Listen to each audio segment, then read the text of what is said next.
With writing, my advice that no one ever takes is take as long as you can to write. The key is really, is to take your time. Give yourself the time. So I test my films all the time with audiences, and I get feedback and say, what do you think of this? Were you bored here? Were you overstimulated here? Was it too funny here? Was it too sad here? It's really like just sort of massaging the audience through the story and like figuring out, asking them, okay, no, where do you want to go now? Okay, well, let's go over here. I'll go and show you this. You can't say, oh, well, they didn't get it. As a filmmaker, you don't have the right. So I'm going to write a script that's really good, and I'm going to let that be the pitch. So I wrote the screenplay, and I just sent that around. I said, I'm not going to come and talk to you about it. You just read the script, and if you like it, then we can talk.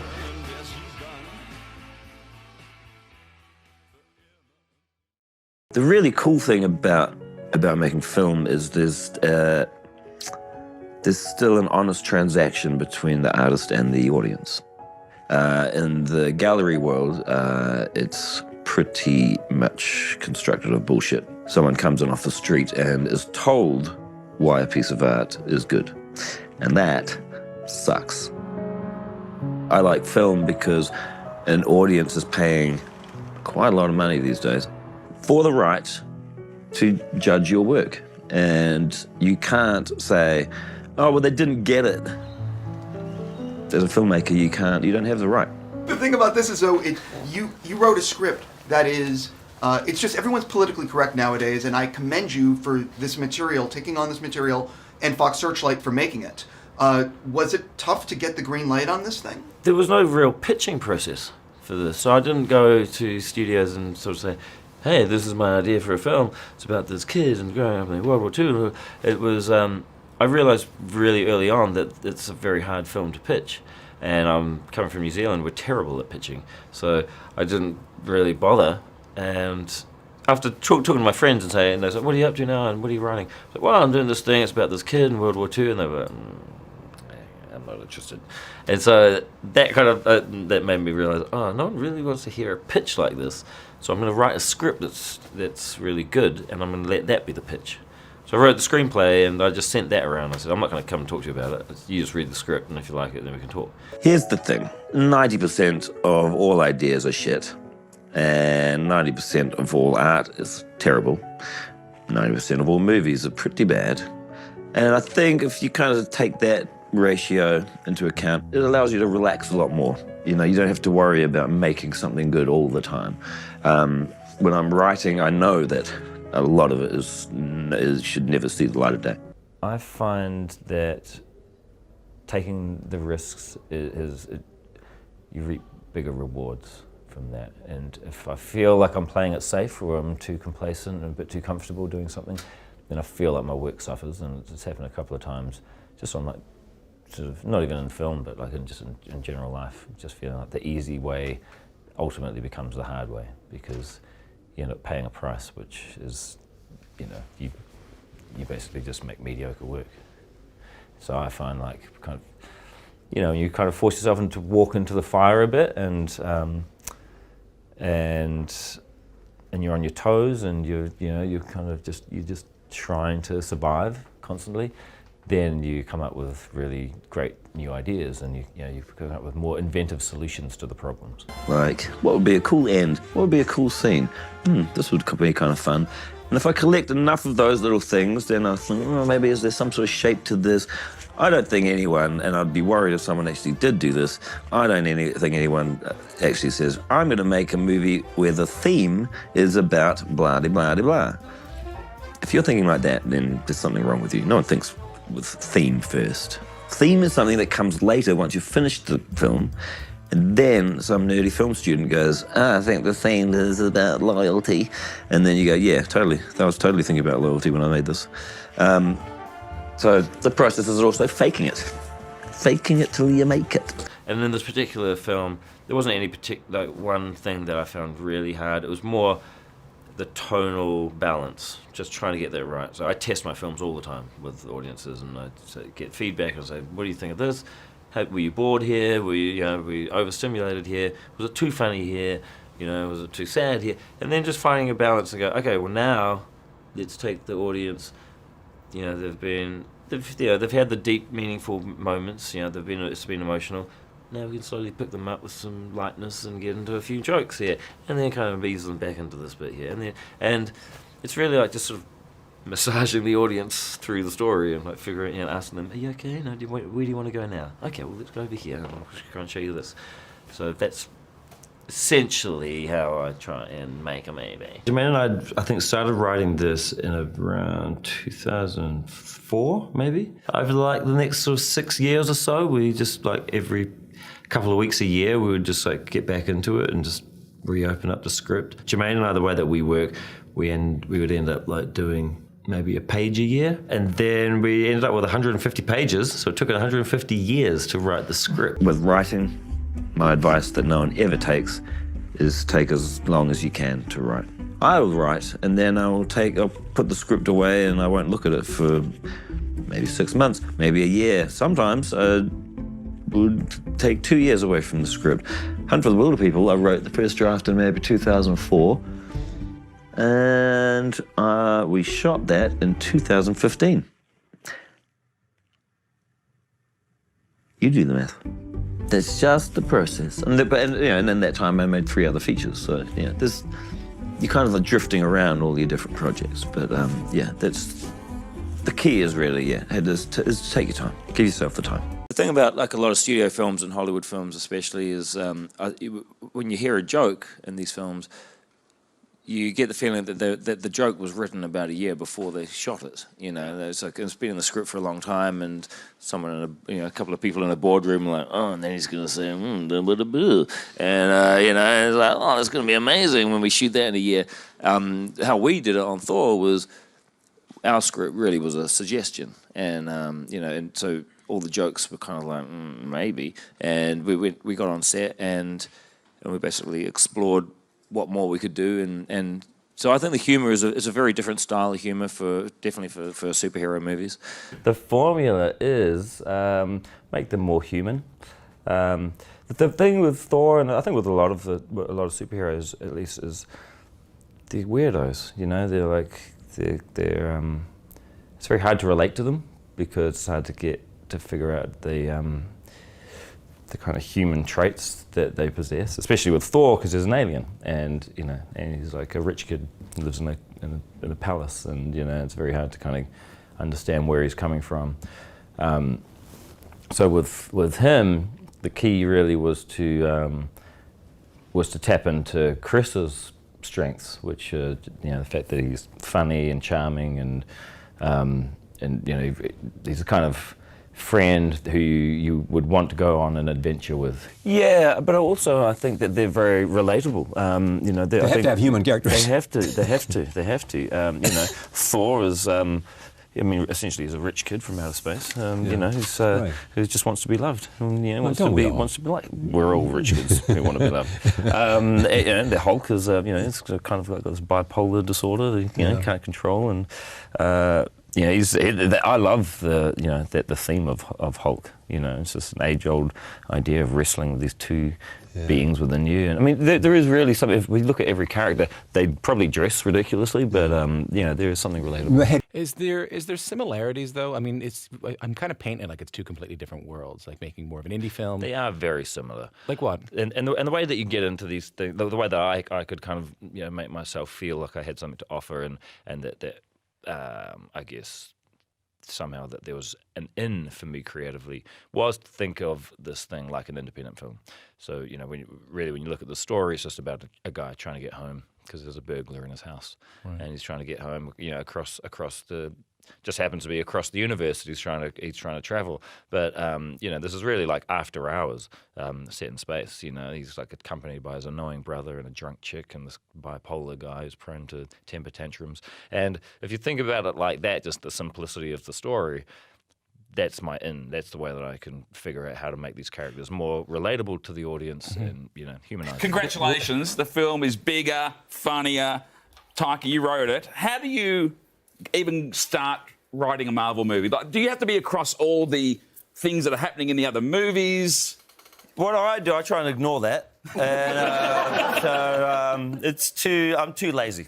Too lazy. People, I know eventually you'll probably get to a Star Wars question. Yeah. I'm too lazy to watch everything and read everything. I don't know what happens to this stuff. I'll just try and do my own thing.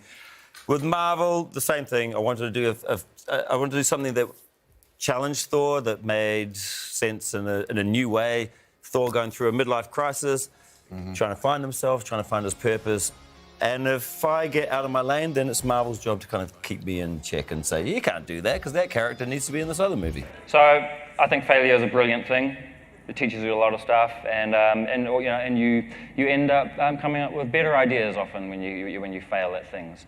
I think what's really great also is learning to embrace bad experiences, bad creative experiences, and watch bad movies, read bad books, and because all of that stuff sometimes it teaches you what not to do. And so, like for me, one bad experience I had was I played a stripper on a TV show once, I remember sitting around in the green room in my G-string thinking, why am I doing this? Just helping someone else to realize their dream. And so what I ended up doing was I started writing my own scripts and stuff in my G-string. And then a few months later, I made a short film, and then that went on to go to the Oscars about a year later. But I lost, so obviously that was a complete waste of time. But, that was me at the Oscars, asleep. I mean, I always prefer to work with my friends. On Shadows, it was Jermaine and I. We surrounded ourselves with all of our other friends, including Stu, who I went to high school with, and Jackie I went to high school with. I've known them since I was about 12 or 13. Yeah, Stu was a flatmate of mine for years. It's actually the best way of working, because you can give each other shit, you can, pick on each other, and it's more like working with your family. You don't have to beat around the bush with stuff. You can just be honest, and they're the people I trust the most. When asking for feedback, or if I've got a criticism, I know that it's coming from a place of love, or that they actually are concerned about something in a scene or something. So, which is often, if you don't know someone, you're a bit wary. When you go from having the first germ of an idea for something to writing your first draft, do you spend a lot of time sort of really digging into and thinking you really, really know your characters inside out before you start that first draft, and do you outline and do a treatment and know every scene? Or do you just kind of crack on with your first draft and then rewrite? Yeah, I do the lots of notes and beats and try and figure out the story before typing, because I find that typing is really horrible, and it just hurts your body and your mind. To sit in front of a blank screen and now what's next? I like to just have the whole plan out in front of me and know. And basically how I write is I'll start with the beginning and the end. I just want to really visually, or just something that I think is this would be a cool way to end a movie, and this would be a cool last image for an audience to see. This would be a cool first image, and this would be a cool way to open a film. And then I'll put in some scenes throughout. I think this would be a great scene. And then eventually, when I've got enough of these scenes or sequences, then lazily just glue them all together with some sort of connecting scenes. But that's it, really. That's sort of that's my style. And when I know what it is, then I can write really fast. But if I'm just sitting there with if you were to say, hey, write a story about a soothsayer on a mission to find some herbs in a fantasy land, and then I just had to look at a blank page, I'd be there for a year without typing anything, unless I sat down and wrote out and figured it all out. I think your indigeneity, or indigenousness, or ingeniousness, or ingenuity, informs everything you do, because it's just who you are. It's I'm never thinking about it in the moment, because it's just, who wants to be thinking like that all day long? How can I make this more indigenous? How am I going to dress more indigenous? How am I, you just never think about, am I eating indigenous eggs? It's too exhausting having to think like that. But having it be part of your genetic makeup and who you are, it informs everything. And especially, and also I think your upbringing is a big part of that.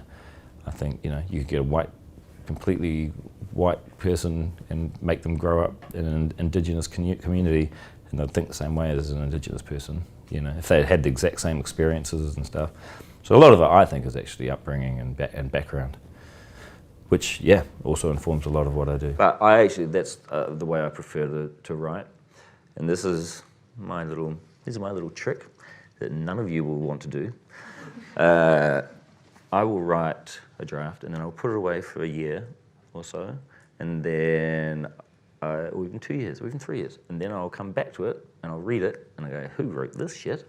And then I will read it like maybe 2 or 3 times, and then I will throw that away and then rewrite it from page 1 based on the memory of what I read.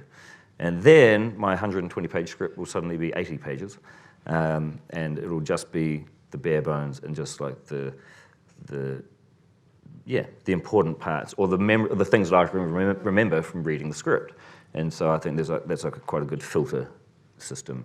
And then when you have like this very sort of bare bones short version of your story, then you can add back in some tonal stuff and some more jokes and shit and stuff like that. But yeah, so that takes way longer than anyone wants to do. How do you inject humor into those scenes? Because in this film, you actually do that a fair number of times. In the midst of a big action sequence where most films wouldn't know how to do it, you know how to inject a joke or a line. I think of Ruffalo, jumping out of the ship. It's just a wonderful moment. Well, most of the time when we're doing the film, whenever we approach something like a big action sequence or or even a scene, we would often ask ourselves and talk to each other and say, have we seen this before? Does this feel like we've seen it in 10 other movies? If so, let's do the opposite. And let's have, instead of, Mark jumping down and turning into the Hulk and landing on the bridge, he has this, his big pratfall. Hi, Taika. Hi. So you do mostly comedy. That's like what you're drawn to. That's what your dare you? Voice is. I'm so sorry. Pigeonholes you.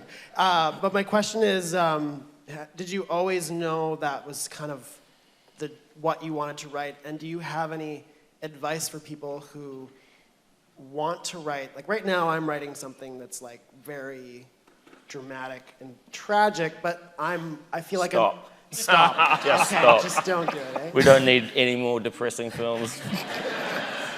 No, when I wrote Boy, the first version of Boy was super depressing and super sad, and Hunt for the Wilder People, the first version was like just sad. And I was just like, I'm going to be like Lucas Mooderson. I'm just going to make it really depressing. I realized I don't know how to do that. I'm not good at that. And so I decided to just look at what I was good at, which is, I'm a reprobate, and I'm like don't like rules, and I don't like depressing films.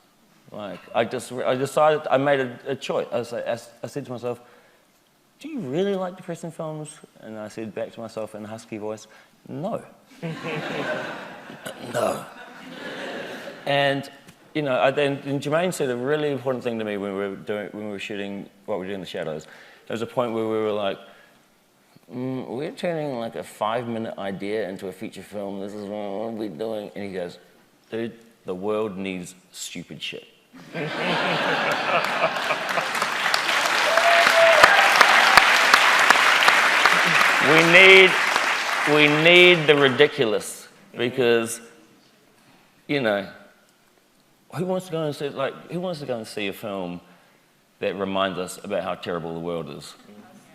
We just go on Twitter and let's just look at the news and save ourselves 2 hours. So I think we need an escape. We need these things to remind ourselves that we are stupid creatures. We are clumsy. We're the clumsiest of all animals. Nowhere in the animal kingdom will you see an animal that will smash their head 4 times in a row on on something, or trip over themselves. We are dumb as shit. So we should embrace that. And so yes, there's room for beautiful human films, maybe the dramatic, but I think that you can also it's like a little you subvert that, the payload is the themes and the stuff that means something. But if the plane is like dressed like a clown and everyone's going, oh, cool plane, and then you drop that payload, like that's the way I think that makes a film important. Because every day, you think people walk around being depressed all day long, and I mean, some do, yes, but it's, no one walks around like in a dancer in the dark kind of like situation. It's like, or like like breaking the waves, like this is sad.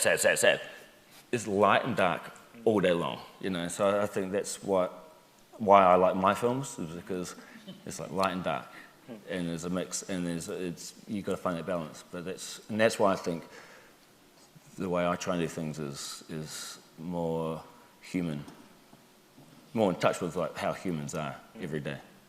If you come from a shit background and poor community, you laugh all day long. First and foremost, don't listen to people's advice, and I'd say really just like listen to yourself. But it's I realised that if you look at any artist, it's less about following them because they probably didn't follow someone else, or they probably the great artists didn't really copy or try and